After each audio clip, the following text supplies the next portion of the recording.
Meeleolukal üritusel taas avati soojusandja kuju, mis nukrast kontori trepikojast lõpuks suurema hulga inimeste ette sai. Energiaavastuskeskuses saavad skulptuuri nüüd imetleda kõik huvilised.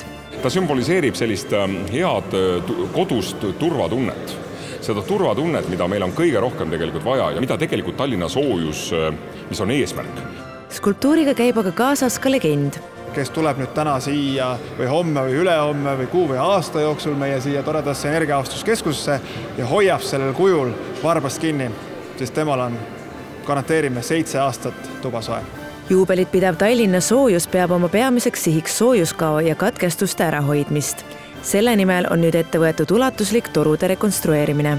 Meil tõepoolest on eesmärk, et kõik torud, mis on vanemad kui 95 aastat, et need me ikkagi võimalikult kiiresti saaksime ära vahetada, sest et meie suurim eesmärk ja soov on ikkagi see, et mis tahes katkestusi oleks minimaalselt. Tulevik kuulub roheenergiale ning nagu eelmine kuu näitas, tuleb hakata ka Eestis panema suuremat rõhku jahutusele.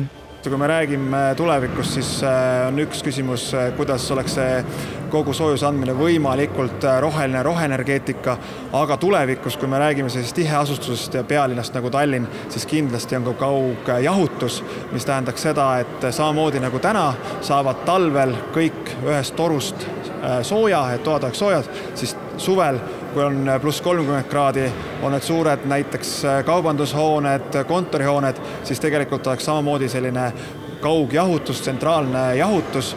Tallinna soojuse töötajad ja suurimad partnerid said osa ka legendaarse leiutaja Aare Baumeri välgumehe etendusest.